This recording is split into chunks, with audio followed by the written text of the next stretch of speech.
Hey everyone, welcome back to the channel. In today's video, I'm going to be going over my freshly approved Huxwrx HXQD 556 suppressor. So before I get into the video too much, I do want to preface it by saying that I am by no means a suppressor expert. This is my first rifle can, and the only other rifle can that I have shot in recent memory was a friend of mine's Silencer Co. Spec War, which is a 30 caliber can. I know it's a Spec War. I'm not 100% sure on it being the Silencer Co. I'm not going to go into every single detail about the can. There's already lots of videos about out there regarding this that really goes a lot more in depth. We'll go over some of the basics, and really what I want to focus on is reasons why I chose it and my observations of shooting it for the first time. So now that we got that out of the way, let's get into it. So why I chose the Huxwrx HXQD. So if anybody follows my channel, they'll know that I'm a left-handed shooter, and I'm also primarily an AR-15 shooter. And whenever you suppress a gun, it creates a lot of excess back pressure, depending on models, of course. You're forcing a lot of that gas that ends up coming through the gun, a lot of times behind the charging handle. That's why they make specific charging handles to combat that, whether it be the gas buster or several other offerings on the market today. A lot of gas comes through there and also comes out of the ejection port. And if you're a left-handed shooter shooting an AR-15, your face is right next to the ejection port. So I have shot a friend of mine's 30 cal, like I mentioned, and I will say that it was a miserable experience. I know that typically with any conventional can, even if you're a right-handed shooter, it definitely is a gassy experience, but it's just so much worse when you are a left-handed shooter. So the Huxwrx cans, all of the cans, what they have really modeled all of their suppressors around is what they call flow-through technology. So a standard can that has regular baffles, they could be K configurations or other ones. It basically works as the bullet passes through. There's several chambers for inside of the can that ends up kind of slowing down, cooling the gases, and then that's how suppression works. With the HXQD, if you see a cutaway version, and there are Google images out there, I'll see if I can find one and paste it into the video. If you were to see a cutaway version of this, it almost looks like a turbine engine. So it basically takes those gases and swirls them around and sends it out the front. So the HXQDs are definitely not the most quiet cans out there, but there's definitely a lot more that goes into choosing a suppressor than just decibel reduction. Tone plays a big part of it. Pew Science, they do an excellent job of comparing a lot of different cans and using actual hard data. And they do say that the HXQD is probably the most pleasant can for a Mark 18, which is 10.3-inch barrel. Also, on another side note, a lot of times when you choose a suppressor, they do have barrel length limitations. I don't believe there's a ton of cans out there today that struggle on 10.3-inch barrels. I think it's pretty widely known that anything shorter than that for 5.56, it's really almost kind of a waste of velocity. I mean, I certainly wouldn't want to get shot with it, but the terminal ballistics below 10.3 really take away the effectiveness of the 5.56 round. But specifically because of that flow through design, one of the things that the big benefits of that is that you get reduced back pressure. I had read many different things saying that it's almost like shooting unsuppressed. I've heard some saying that it's just greatly reduced. So whatever that meant, but even still, as being a left-handed shooter, and having my experience of shooting a standard can, the HXQD was the only option that I was even willing or beginning to consider. I was really considering overall. So this can it's been out for a few years. They've changed the design of it once or twice. They've added a flash hider capability to the end of it here, because these cans were known to be a little more flashy. And I know when it comes to suppressors, besides reduced sound signature, flash reduction is one of the big keys on here. And I have seen some videos where the old version, this just used to be flat. You wouldn't see these fins here. They did produce quite a bit of flash. And from my experience, when I took it to the range, immediately after I got it, I picked it up at the gun shop, we headed straight over to my local range. It is pretty effective. Now, the first round pop, which suppressors suffer from, almost every single one of them, if not all of them, I did notice that every time I put this on a different weapons platform that I brought with me, that first round, you would see a little bit of flash coming out the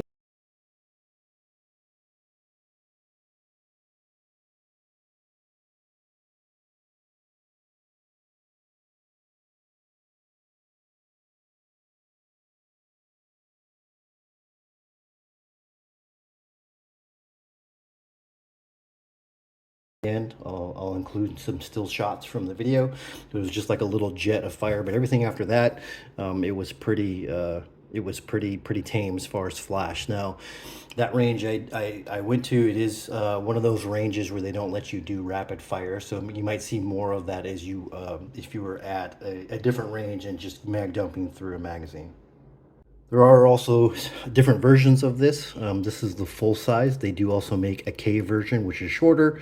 And the K version obviously is not quite as, doesn't have as well of suppressive properties as the full size. In addition to that, they do also make a titanium version. This is the stainless version. Obviously, titanium is going to be a lot lighter than steel. I don't know the weight of the titanium off the top of my head, but I can tell you that this can, with a couple hundred rounds through it. I'm sorry, let me recalibrate. As you see here, this can is 1 pound, just about 1 pound, 2 ounces. So it's definitely not super light. Again, it's for sample size of 1. I don't have data for other cans out there that are made out of similar materials, if it's on the heavier end or the lighter end or right in between, whatever it may be. But actually, you know, after I got it in hand, I was like, man, this thing is definitely a chunker. I almost kind of wish I would have sprung for the titanium version instead. But the titanium version is, I want to say it's around $250, $300 more than the stainless steel version. And then going on the price, you know, I will say that the Huxwrx cans, they are definitely not the cheapest cans out there available. I bought this one through Silencer Shop. It was a great process, super fast of getting it shipped from Silencer Shop to my local FFL, getting certified. Happened in a matter of days. The process was very smooth. But you know, Silencer Shop also doesn't have the absolute lowest prices, but let's say that this can was $1,050, and it did include a suppressor mount, which was their flash hider. So speaking of mounting options, you know, Huxwrx calls this a QD system. Really what it's kind of like is it's more like it's really threaded. It doesn't just, you know, you don't just ratchet a lever or hit a lever and then pull the thing off. It does thread on. As you see here, as I have my suppressor mount here on my Mark 18, when you go to mount the can on, you just turn it on and you'll notice those are left-hand threads. And then you'll feel when you get to the end, that last bit of travel, it's a little bit tougher. So I think that's the locking system, but when you go to screw it on, you go to remove it, it just threads on like any other muzzle device. But you will notice, like I mentioned, this is left-hand thread. And what's great about this is that very awesome design that Huxwrx chose to go with the twist that the bullet travels out of the barrel along with the flutes inside the can. Every time you shoot this can, it tightens itself down just by shooting it. And on top of that, being that the can is left-handed thread onto the suppressor mount, the actual suppressor mount itself is standard right-hand thread. So if you ever go through and you shoot some rounds through this and you don't loosen it up and you just go a whole day or a heavy course of fire and this thing ends up getting carbon locked on, as you see, it does have a wrench flats on there to be able to break it loose. You will never have the problem of breaking your suppressor loose and having your suppressor mount or muzzle device break off of the barrel or break loose from the barrel and get stuck inside the can. So awesome way of thinking and designing that. Again, self-tightening, so every shot tightens it down, and then going to loosen it up, you'll never have to worry about breaking loose. And you see there is a taper here, which helps keep some of the gases, the carbon buildup from getting in your threads, from preventing, or I should say adding to carbon lockup, at least getting in the threads. So if you do get any type of carbon buildup, it's going to be between that taper and that taper right there. So, you know, when I took this to the range the other day, I brought seven different guns with me.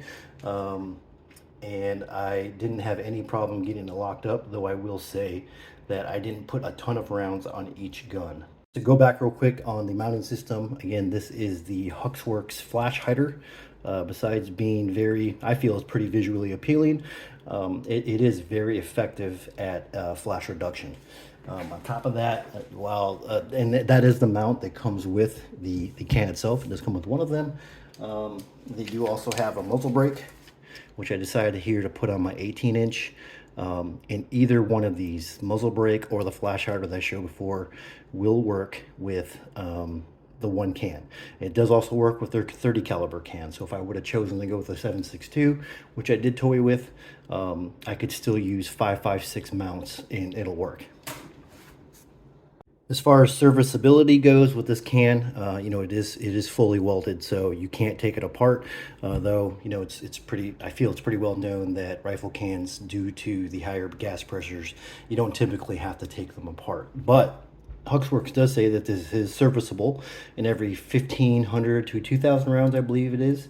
You can take this thing and you can drop it into a solution, something like CLP or some of the other solutions that are available. Let it sit overnight, take it out of the solution, shake it out, go mount it on your gun, and then just shoot it. Huxwrx, on their YouTube channel, they do show a cool video of that in slow motion, and when you shoot it, all of the solution and broken down carbon deposits, maybe copper deposits, just come shooting out of the front of it. And so if you do that every 1,500, 2,000 rounds, it does aid in breaking loose all of those deposits that will eventually build up even with the higher pressures from a rifle can. So shooting impressions of the Huxwrx HXQD, I definitely loved it. Again, with a sample size of 1, of this being my only rifle can, and only going off memory a couple weeks ago of shooting my friend's 30 cal Spec War. You know, some people have the false impression that suppressors, especially rifle suppressors, it's going to be Hollywood quiet, and I can tell you it is absolutely not Hollywood quiet. The only thing that really is this 22 can. That's really makes that, you know, like you see in the movies, just a little and you really only get that with 22. I know with 9mm subsonic, that could be pretty quiet, along with maybe a 45 ACP, and definitely also 300 black. With 5.56, you can't defeat physics. They don't. Subsonic 5.56 is pretty much pointless. Don't even know if it's widely available, but it wouldn't cycle your action.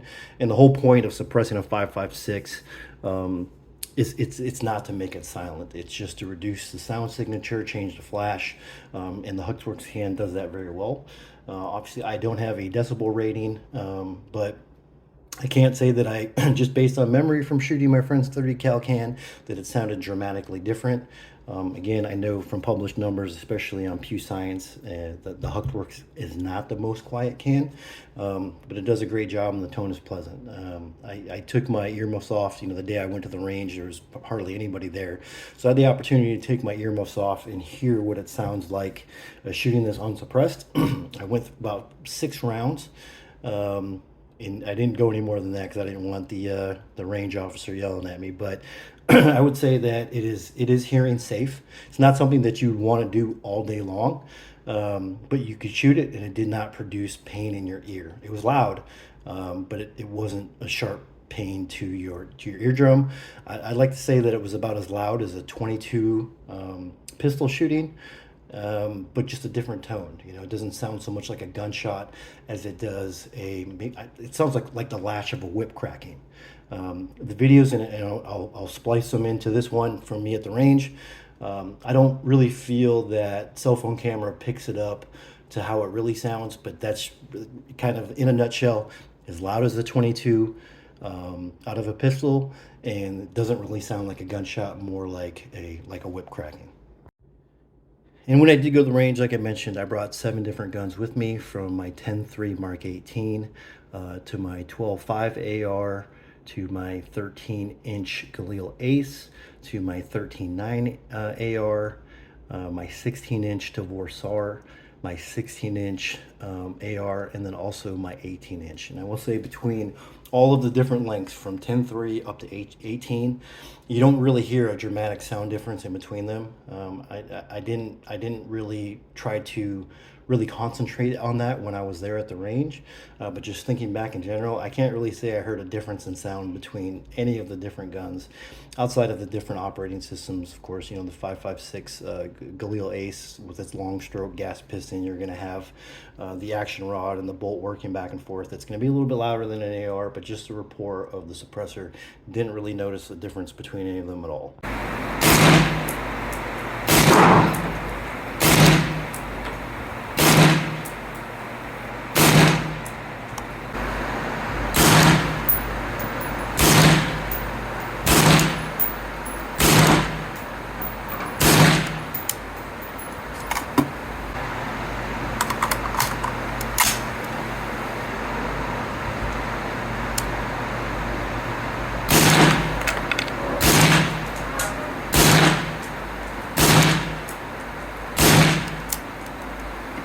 In addition to that, and going back to the main reason why I chose the Huxwrx HXQD with their flow-through technology, was as far as back pressure and gas to the face. I should say gas to the face was the big thing that I was trying to get around, and the can does an excellent job of doing that. I will splice in some video from the range I specifically took to show the chamber, shooting my 12.5 and then also my 18, using 5.56 and then also some 223 Tula, so you could see the gas, the amount of gas that comes out of the ejection port, I should say lack of it. You know, one thing that I did not do was shoot it unsuppressed and take video footage of the chamber. I'm sorry, the ejection port, but you'll get pretty good idea. Just based on the video, how much it's affected with this can on here. So shooting my AR platform rifles, definitely very, very pleasant without excessive gas to the face. Also my Tophers are, I've read that they can be challenging to suppress, just because they do really kind of beat themselves to death with all the gas pressure. Also getting a lot of gas to the face. You know, whether you're a left-handed or right-handed shooter, and my Tophers is a specific left-hand model. You know, the ejection port cover, for depending on each model, you do get gas leakage around there. You'll see some people that shoot Tophers are suppressed get a carbon stain on their cheek from those gases coming through. You know, I do have the Manticore Arms gasketed ejection port cover on there, so definitely didn't get any excess gases coming around there. And then even with my Galil Ace, while I did buy the K&S piston for it, and I did notice when I went to the range last year and messed with the K&S piston, at least with my gun in 5.56, it would not function reliably with anything outside of the piston being full wide open. Even one click down, it would not lock back on an empty, would not cycle the action reliably. Did not get a chance when I was at the range to take that apart and mess with the piston settings to see if that would change or not. But all of the guns that I brought with had absolutely zero reliability or functioning issues. It just ran like a top. I think a lot of that has to do with the design and the flow through of the Huxwrx suppressor. But everything worked as it should, and that was shooting between M193, 55 grain Tula, and also some 77 grain open tip match made by IWI. All the AR models that I brought with me all have a really nice ejection pattern, ranging from 3:30 to 4 o'clock. I really only looked and paid close attention to my 13.9 to see a change of how the ejection or the brass ejection looked running suppressed and unsuppressed. I will say that once I ran the can on there, it did pull it in a little bit on my 13.9. Typically it shoots right out around 4:30, 4 o'clock, 4:30. It was a little closer more towards 3:30, but still a very acceptable ejection pattern. So if you are a left-handed shooter, the Huxwrx HXQD 5.56 is an excellent option. I'm very, very happy that I decided to go this route with it. You know, are there quieter cans out there? Are there smaller cans? Sure. You know, right after I purchased this one last May, Huxwrx came out with their Flow K 556 or 556 Flow K, it's something like that, which is shorter and is actually even quieter than the full size. Kind of downside to that one though is that it is 3D printed, and allegedly the service life is only about half as long as a standard suppressor. So again, I am really glad I ended up going this route instead. Also, I had considered going with the 30 caliber can, Huxwrx can, but I ultimately chose to go with a dedicated 556 for one because I don't currently own any 30 caliber rifles. In addition to the size, the overall dimensions, length of it, and the weight of it are quite a bit heavier than the 556 offering. So between the stainless steel HXQD 556 like I have here, the titanium version, the HXQD 556K, or the Flow 556K, all of them operate the same way with their flow-through technology. Obviously, I only have experience with this model here, but if you are a left-handed shooter, or if you're looking for reduced back pressure and gas pressure coming back at you, even if you're a right-handed shooter, or worried about wear to your parts, that is another benefit of having the flow-through technology can that Huxwrx has so greatly done. You definitely don't beat up your internal parts like you do with standard cans. And as far as suppressor covers go, tons of options out there ranging in many different price ranges. I know, just like with most things with gun gear, you get what you pay for. For the one I chose for my HXQD in particular was the Silencer Coat version. Now the Silencer Coat version, there's two models that it comes in. One of them is just this outer jacket, secures with straps, and then they also have a high temp model. So the high temp model includes it feels rubberish, but I'm sure it's not just rubberish, since it would probably melt under the extreme temperatures that silencers get up to. But you see here, it has this sleeve that goes on over the can, and then you wrap it in the actual wrap itself. So they do offer these in flat dark earth, black, which you see I have, and then also in gray. So considering that my Mark 18 is flat dark earth, this was the first one that I bought for it. These things retail normally for around $99. I bought the second one because I wanted one in black. And while I didn't, since the first one I bought came with the high temp sleeve, I didn't necessarily need the high temp version for the black one, but I found one on sale for Rifle Gear, or from riflegear.com, around Black Friday, and it was basically the same price that you would pay for the non-insulated version, or non-high temp I should say. And I want to say the non-high temp is around $69. So went ahead and ended up picking one up. I have a friend of mine that owns one of these. He did not have the high temp version, and actually the last time that we went out shooting, he did actually end up melting it. And the Silencer Co. on their website, they do say that you should not use the non-high temp version if you're doing fast strings of fire. And we weren't even doing like any type of mag dumping or anything like that. Just cans get super hot. So haven't had a chance to actually shoot with this on there yet. When I did go to the range and shoot this right after I got it, I did not put the cover on there, so we'll see how well it ends up working. And on one final note, since I did do my video overviews of the Huxwrx Blasphemy, I will show you side-by-side comparison between the two. As you mentioned in the other video, Huxwrx designed this Blasphemy to be a blast diverter. It mounts the exact same way that their cans does. As you can see, having the wrench flats on there, they look very similar, especially the ends. I did mention these ports, probably really just for looks. They don't really do a whole lot. Obviously, it's absolutely hollow because it doesn't offer any type of suppressive abilities whatsoever. Obviously, this is also very light. I mentioned the can itself was about 1 pound 2 ounces, if I remember correctly, whereas the Blasphemy is right under 6 ounces. So if like me, you want something to kind of hold you over, that's going to mount the exact, hold you over while you wait for your suppressor to be approved, that's going to mount the exact same way that your can will, the Blasphemy is a good choice. See, it's about maybe about half as long. I know this is about 6.67 inches long, and I believe 1.6 inches around, 1.67 inches in diameter. But just there you go, just a side-by-side between the can and the Blasphemy. I will also add that the Blasphemy I said that this thing didn't get locked up on me at all when I was at the range. The blasphemy, this thing carbon locks on quick. Probably within 5 rounds, you can't twist this thing off by hand. So if you do buy a blasphemy, or even if you do have the HXQD and you don't break it loose every once in a while, when you go to the range, make sure that you definitely bring along an adjustable wrench that will allow you to get on the flats and break this thing loose.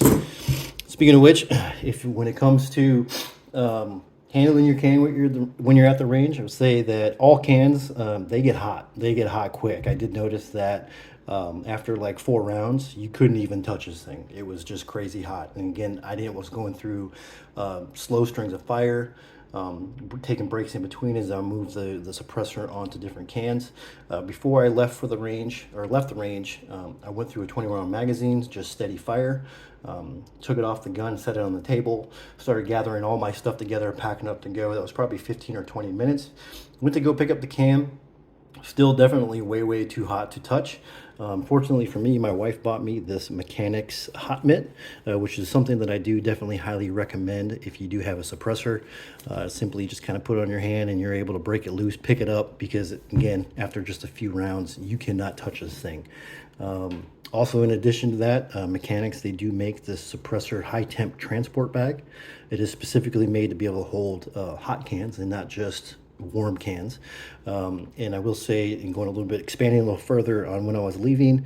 So 15-20 minutes to get my stuff packed up. Still couldn't pick this thing up. Went ahead and used my Mechanics mitt to drop it into the bag. Threw it in my front seat. I was driving home from the range, which was about a 45-minute trip, and 45 minutes later, when I got home, I took the can out of the bag, and it was just to the point where now you could touch it. So it was almost too hot to hold in your hand. That's how much heat that these things retain. So I don't know if that's exclusive to the HXQD or what, but if you do buy a rifle can or even a pistol can, you definitely want to get yourself some type of hot mitt. If not, I know some people use welder gloves, some people use cooking pads or cooking gloves. And then get yourself definitely a high temp transport bag. I have seen pictures on the internet of guys that have burned holes in their seats, burned holes in their trunks, their range bags, etc., from leaving the range and then throwing their gun in their trunk in their back seat and not paying attention to what it is touching. That wraps up today's video, an overview of the Huxwrx HXQD and how it works for a left-handed shooter, along with some details of the suppressor itself. Definitely appreciate you guys watching. I will follow up again once I get the silencer co suppressor cover, get some rounds down range with it and see how well it does hold up. But again, if you liked the video, please like, subscribe, share it. If this helps anybody out, it's the whole reason why I do these videos, a little fun side project for me. So thank you.